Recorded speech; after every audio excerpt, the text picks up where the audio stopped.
Bismillahirrahmanirrahim. Selamat siang. Assalamualaikum warahmatullahi wabarakatuh. Terima kasih pada panitia Inafam 2022 yang telah mengundang kami untuk menyampaikan materi tentang endometriosis, khususnya penanganan nyeri pada endometriosis berbasis kepada penanganan inflamasi kronik yang terjadi pada kasus endometriosis. Bagaimana kita melakukan early medical treatment atau pengobatan, deteksi dan pengobatan lebih dini yang tentunya akan menghasilkan outcome yang lebih baik. Seperti kita ketahui bahwa endometriosis adalah penyakit yang kronik, merupakan penyakit inflamasi berbasiskan pada hormonal, juga pada sistem imunologi, dan berbagai macam lainnya yang sifatnya sangat kompleks. Secara fenotype, endometriosis terdiri dari 3 tipe, yaitu endometriosis yang sifatnya superficial, kista endometriosis atau endometrioma, dan juga endometriosis lesi susukan dalam atau yang dikenal dengan deeply infiltrating endometriosis. Selain itu, endometriosis juga 30% biasanya terkait dengan kejadian adenomiosis yang secara keluhan, nyeri lebih merupakan manifestasi yang lebih utama pada kasus-kasus adenomiosis.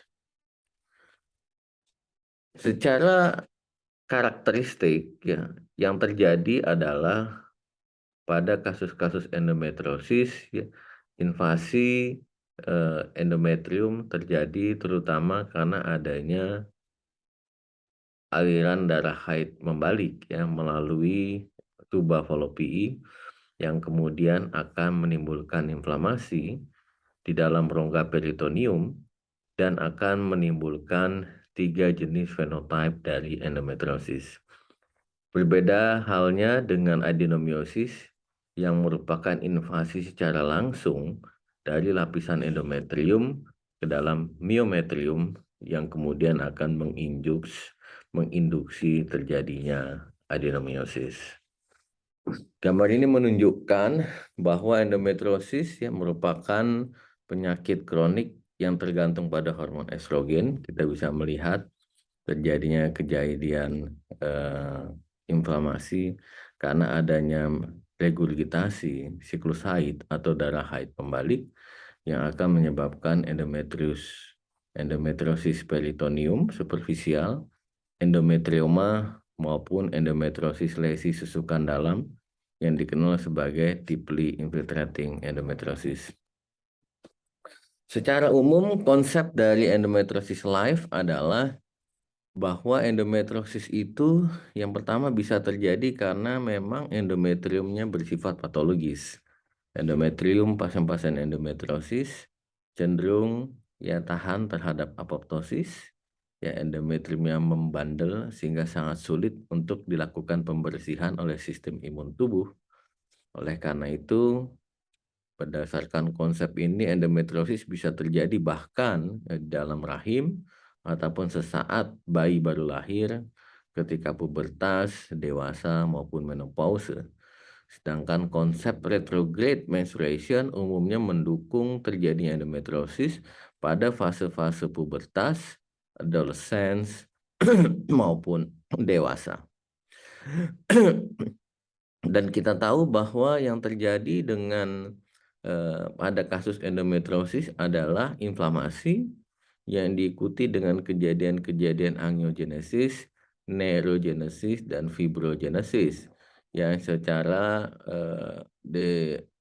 didukung oleh faktor-faktor genetik dan epigenetik dan juga faktor-faktor terjadi di dalam sistem imun, sehingga ini akan menyebabkan terjadinya 3 fenotipe di dalam endometriosis yang nantinya akan mempengaruhi fertilitas dan juga akan mempengaruhi terjadinya nyeri.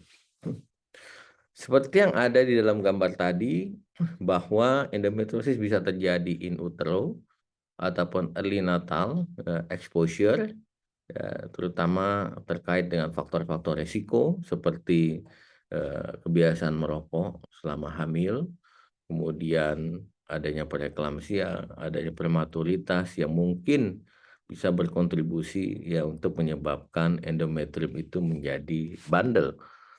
Kemudian secara kita sudah tahu bahwa siklus haid, darah haid yang membalik ya sangat mendukung terjadi endometriosis pada kasus-kasus pubertas dan dewasa ya. Kemudian juga pada saat menopause ya, karena endometrium yang membandel dan adanya produksi estradiol dari perifer, terutama jaringan adipos tisu, masih memungkinkan terjadinya aktivasi jaringan-jaringan endometriosis. Dan jelas prosedur ini akan dipengaruhi oleh proses-proses genetik, epigenetik, dan faktor-faktor imunologi. Secara singkat, pada gambar ini bisa kita lihat dua faktor yang sangat utama, yaitu faktor-faktor epidemiologi, ya faktor-faktor menstruasi dan reproduksi, ya paritas, ya kemudian umur pada saat menarche, panjangnya siklus haid, kemudian lamanya siklus haid, ya faktor-faktor lain dan faktor genetik, BMI, kemudian kebiasaan lifestyle terkait dengan merokok dan juga minum minuman alkohol, dan ini adalah faktor-faktor yang sangat mempengaruhi secara molekuler dan seluler, yaitu faktor-faktor pembentukan hormon steroid yang kita harus ingat, juga dengan reseptor-reseptor yang terkait, baik peningkatan ekspresi dari reseptor estrogen beta, peningkatan ekspresi enzim aromatase, dan juga gangguan ya pada reseptor-reseptor progesteron ya. Kemudian defisiensi 17-HSD tipe 2 yang akan mengubah estradiol menjadi estron. Kemudian meningkatnya vaskularisasi seperti ekspresi MMP, VEGF, peningkatan AKT, peningkatan respon-respon inflamasi dari rantes, dan juga peningkatan sitokin proinflamasi seperti IL-6, TNF alpha, dan NF-kappa beta. Dan, akumulasi dari zat-zat besi dan juga produksi ROS. Saya kira ini adalah faktor-faktor yang memungkinkan terjadinya endometriosis. Dan ini diulang sekali lagi, ada 4 teori yang masih sangat mendukung terjadinya endometriosis, yaitu menstrual regurgitation, kemudian implantasi dari stem cell endometrium yang memungkinkan terjadinya endometriosis ya karena invasiveness dari stem cell endometrium yang ada di endomyometrial junction, kemudian abnormalitas dari ductus Muller, dan teori metaplasia Sholomic. Konsep baru di dalam endometriosis dan adenomyosis adalah tissue injury and repair atau TIRR. Yang ini menggambarkan adanya injury yang terjadi berulang kali pada tisu, pada jaringan, khususnya jaringan mesenkim, dan adanya injury atau perangsangan atau cedera berulang kali ini akan mengakibatkan peningkatan estradiol lokal yang tentunya akan sangat memungkinkan terjadinya endometriosis, apalagi bila sudah didukung oleh faktor-faktor genetik dan epigenetik. Kita bisa melihat bahwa terjadinya injury atau perangsangan pada endometriosis dimulai pada saat terjadinya dislokasi dari fragmen-fragmen sel-sel endometrium basal pada kasus-kasus regurgitasi darah haid. Jadi ini merupakan iatrogenic trauma yang kemudian ini merupakan first step injury ya, TIAR yang pertama, dan ini akan menginjus produksi estradiol lokal yang nantinya akan merangsang archimyometrium yang berada di daerah endomyometrial junction ya, kemudian ini dan akan mendukung terjadinya hiperperistaltik sebagai second step dari TIAR, dan akan terjadilah infiltrasi dari sel-sel basal endometrium menuju myometrium, dan ini menyebabkan adenomyosis. Ya, dan adanya TIAR ini juga akan menyebabkan deeply infiltrating endometriosis ya, karena sekali lagi adanya squamosity dari fragmen-fragmen basal endometrium dari regurgitasi darah haid ini juga akan menyebabkan TIAR atau tissue injury and repair. Jadi konsep inilah yang terjadi pada endometriosis. Secara biomolekuler kita bisa melihat bagaimana interaksi antara stem cell, kemudian sel-sel endometrium dan pembuluh darah ya pada stratum fungsional endometrium yang terjadi pada saat darah haid membalik, dan sekali lagi secara genetik ya ini didukung oleh faktor-faktor endometrium yang membandel ya terjadinya ini sehingga menyebabkan terjadinya inflamasi dan memungkinkan endometrium itu menempel di daerah rongga peritoneum. Kita melihat secara genetik kasus-kasus endometriosis yang itu akan meningkatkan ekspresi reseptor beta. Mohon maaf ya, faktor-faktor genetik ya, karena terjadi demetilasi, terjadilah overekspresi reseptor estrogen beta, dan terjadilah down regulasi reseptor estrogen alfa dan reseptor progesteron. Dan ini tentu hal-hal yang sangat merugikan. Tentunya ini akan menyebabkan gangguan apoptosis dari sel-sel endometrium yang mengalami regurgitasi.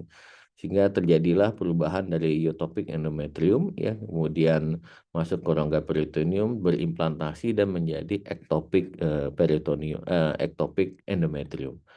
Ya, dan kita juga bisa melihat bahwa peningkatan atau overekspresi dari estrogen reseptor beta, ya inilah yang akan mengakibatkan merangsang terjadinya proses-proses inflamasi, ya, sehingga sel-sel endometrium ini tidak bisa dibersihkan oleh sistem imun yang ada di rongga peritoneum, terutama natural killer cell dan makrofag, ya, sehingga terjadilah penempelan atau invasiveness dari sel-sel endometrium ke dalam rongga peritoneum. Dan gambar ini sekali lagi menunjukkan bagaimana mekanisme yang cukup kompleks ya, misalkan iron overload karena adanya regurgitasi darah haid, dan kita tahu darah itu salah satunya akan mengandung komponen ferritin dari heme.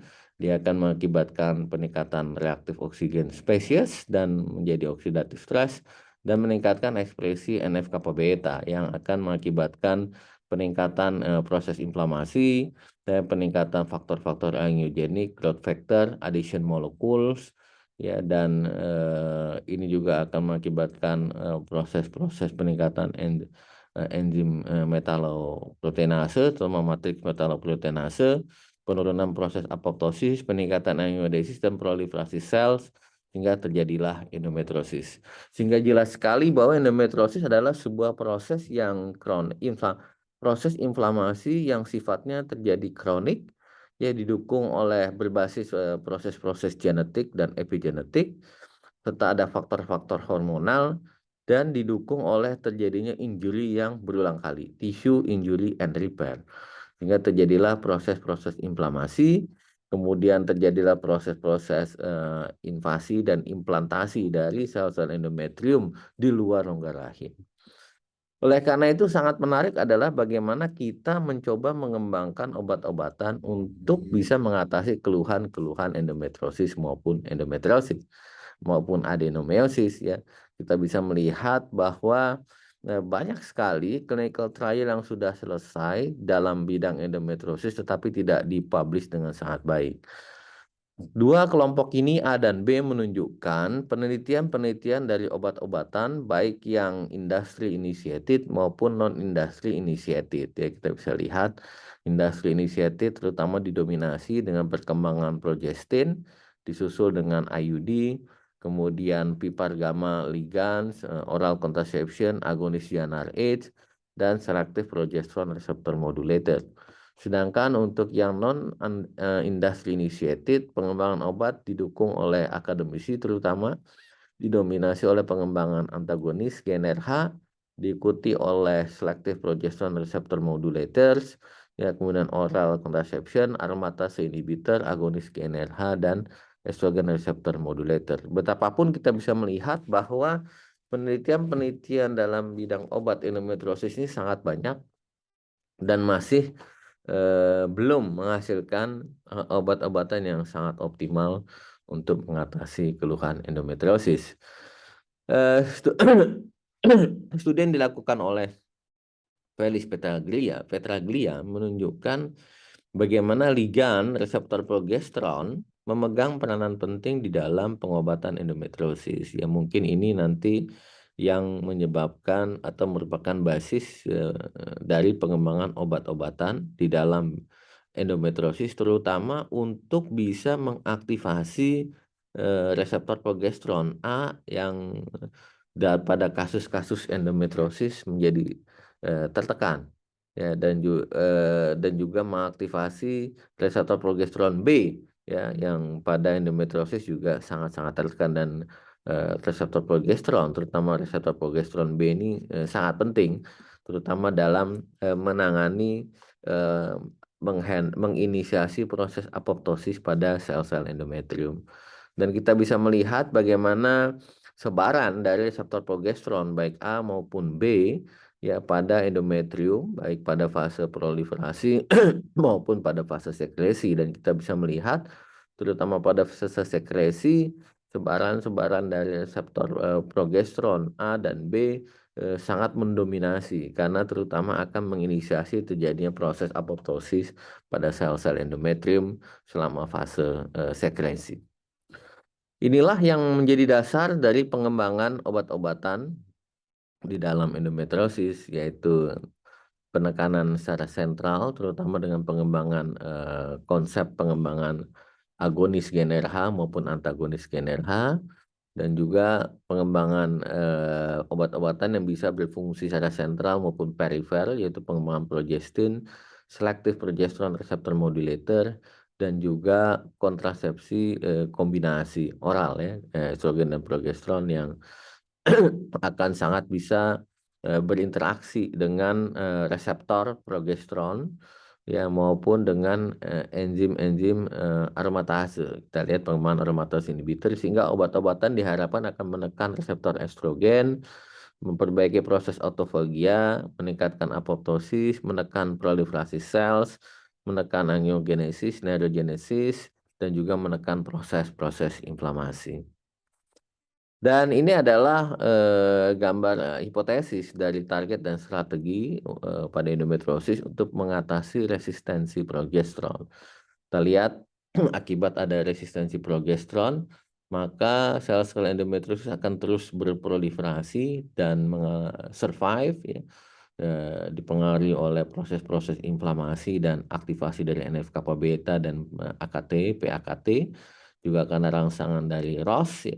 Kita bisa melihat sangat berharap tentu pengembangan progestin yang memiliki sifat selective progesterone receptor modulator akan memperbaiki reseptor progesteron, sehingga nantinya akan menekan, ya, proses-proses proliferasi dari endometriosis, akan menekan proses-proses inflamasi dan menekan NF-kappa beta. Ini yang sangat penting, sehingga nantinya akan bisa mengatasi keluhan-keluhan endometriosis yang dasarnya adalah inflamasi yang kronik. Salah satu obat yang dikembangkan adalah Dynogest, yaitu preparat progestin yang berasal dari non-ethynylated testosterone. Dia memiliki sifat antiinflamasi sangat kuat, ya, dan juga memiliki sifat untuk merupakan upregulator dari reseptor progesteron. Studi klinis yang dilakukan pada perempuan di Asia, Envision, kita melihat ini adalah center di Indonesia, ada Prof. Andon dan Dr. Sarif Taufik, ya, 36 site di Indonesia, ada 10 center. Dan pengobatan dari pemberian dari Dynogest, ya, akan memperbaiki pain, ya, kemudian emotional well-being, dan juga mempengaruhi aktivitas-aktivitas sosial lainnya. Dan bila kita melihat juga bahwa pemberian dari Dynogest ini juga akan memperbaiki endometriosis associated pain, ya, sangat-sangat signifikan pemberiannya, perbaikannya pada kasus-kasus dengan early endometriosis associated pelvic pain, ya, baik yang diagnosis secara klinis maupun secara ditegakkan secara surgical, ya. Memang ada sedikit perubahan pada siklus haid, ya, di mana setelah 6 bulan pemberian banyak terjadi peningkatan kasus-kasus spotting dan juga amenorrhea dan irregular bleeding cycle itu salah satu dari manifestasi side effect dari pemberian progestin Dynogest. Kemudian Dynogest juga sangat efektif dalam menekan size ya ukuran dari endometrioma ya terutama pada kasus-kasus recurrent endometriosis dan sampai studi ini membuktikan bahwa 96 minggu atau sekitar 2 tahun ya pemberian endometriosis sangat bermakna ya dalam menekan kasus-kasus pain dan juga menekan ukuran ya overall sentimeter kita bisa melihat setelah 96 minggu ya terjadi penurunan ukuran dari endometrioma di kanan maupun di kiri dan sangat aman ya. Mood change, hot flashes, headache, acne, weight gain, ya, breast discomfort itu adalah efek samping yang sangat-sangat minimal. Ya, sekali lagi kita memahami bahwa endometriosis ini adalah sebuah penyakit kronik yang sistemik sebenarnya. Oleh karena itu perlu sekali banyak pengembangan pengobatan terutama di dalam mengatasi keluhan-keluhan endometriosis ya, baik pain maupun infertility yang dasarnya adalah inflamasi yang sifatnya kronis.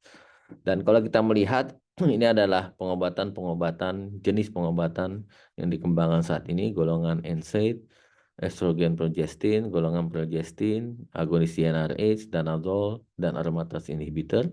Dan kita fokus pada progestin yang merupakan saat ini merupakan first line terapi. Cukup baik, ya tidak terlalu mahal, tidak memiliki efek thrombotic event, dan adverse eventnya sangat-sangat sedikit. Rutenya bisa oral dan juga bisa intrauterine progestin ya saat ini Dynogest ya, maupun NGIUS. Saya kira ini di studi kita menunjukkan 96 minggu atau 2 tahun dengan sangat amat, saat ini bahkan bisa 5 tahun, dan juga studi di Indonesia memberikan hasil yang sangat baik ya. Tidak berbeda bermakna dengan studi-studi di negara lain. Yang lainnya masih dalam tatanan animal models, ya, immunomodulator contohnya NF-kappa beta inhibitors, kemudian phase 1 dan phase 2 trials. Ya, phase 3 trial ini ada AI, kemudian immunomodulator yang lainnya, termasuk di sana DLBS 1442. Epigenetic agent, histone deacetylase, ini sangat menarik karena beberapa terjadi demetilasi ya terutama adalah pada estrogen reseptor beta dan metilasi pada reseptor progesteron A dan B. Karena itu pengembangan epigenetic agent ini menjadi penting ya, demethylase inhibitor dan deacetylase inhibitor, juga selective progesterone receptor modulator yang berfungsi meningkatkan peran atau fungsi dari reseptor progesteron. Pada diagram ini yang dikembangkan oleh Capron pada tahun 2019, kita bisa melihat bagaimana penanganan endometriosis, khususnya pada pelvic pain associated endometriosis ya. Dan bisa lihat yang pertama, kita mesti tanyakan sekarang apakah pasien memerlukan fertility preservation atau tidak. First line-nya adalah COC, Dynogest, ya, second line agonis GnRH, kemudian long term medical treatment. Kita bisa lihat kalau sukses ya langsung diobservasi saja jangka panjang. Kalau gagal, tentu dipertimbangkan apakah perlu lakukan fertility preservation karena endometriosis, terutama endometrioma, bisa menurunkan ovarian reserve karena merusak sel-sel granulosa pada folikel. Kemudian bisa dilakukan conservative surgery ya, selain second line drug ya. Kalau ini second line drugnya agonis GnRH, kalau dia gagal ya tentu conservative surgery, kemudian post operative medical treatment ya. Dilakukan pengobatan jangka panjang. Kalau gagal ya ini dicoba lagi medical treatment dibandingkan untuk melakukan pembedahan yang berulang kali. Oleh karena itu penting sekali memutuskan pembedahan pada endometriosis harus secara cermat karena the first surgery should be the final surgery. Dan pada konsep-konsep pelvic pain model management ya, sekali lagi medical treatment before surgery ini penting sekali. Penting apakah penting dilakukan preservasi fungsi reproduksi? Ya, apakah akan dilakukan ERT terutama pada pasien-pasien yang mengalami nyeri dan juga mengalami infertilitas. Yang jelas bila diputuskan untuk melakukan pembedahan, ya nomor 1 medical treatment menjadi lebih merupakan pilihan.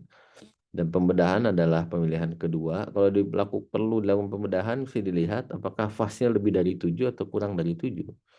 Kalau lebih dari 7, sangat dianjurkan untuk dilakukan pada center-center endometriosis, apalagi kalau endometriomanya sangat terkait dengan DIA. Ya, dan konsepnya adalah treat the patients, not the lesions. Ini adalah contoh-contoh kasus bagaimana kita melakukan medical treatment first, ya, baru kemudian dilakukan ART. Ya, ini adalah agonis CRH. Ya, kemudian pasien dengan endometrioma dilakukan IVF, ya, bisa hamil dengan sangat-sangat baik, ya. Seperti itu. Dan saya kira ini adalah bagaimana kita mesti berpikir. Ya, saat ini konsepnya endometriosis life adalah long term medical treatment.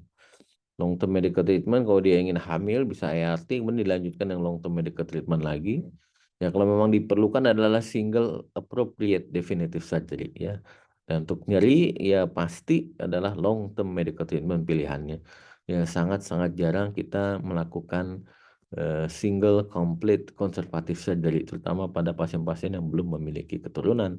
Ya, jadi kalau perlu lakukan lagi long term medical treatment setelah pasien itu hamil. Sebagai kesimpulan, kita paham bahwa endometriosis adalah sebuah penyakit inflamasi kronik dan sistemik. Ya, pengobatan medikamentosa pada endometriosis mengacu kepada simptom dan apa tujuan utamanya, apakah dia untuk pain atau infertilitas atau keduanya. Pengobat yang sangat ideal adalah pada endometriosis harus dikembangkan pada efeknya bisa menekan inflamasi, yang menekan proliferasi, menekan migrasi, adesi, invasi, dan pembentukan neoangiogenesis, dan juga menekan cell survival, ya, pada endometrium membandel. Dan role of progesterone receptor upregulator ini sangat penting, ya, untuk memperbaiki resistensi progesteron. Akibat dari hipermetilasi pada reseptor-reseptor progesteron, terutama reseptor progesteron beta. Dan saya kira preparat progestin, salah satu Dynogest, yang merupakan selective progesterone receptor modulator yang sangat-sangat baik. Yang diharapkan bisa menekan inflamasi kronik dan sistemik pada endometriosis. Demikian yang bisa saya sampaikan. Terima kasih, selamat siang. Assalamualaikum warahmatullahi wabarakatuh.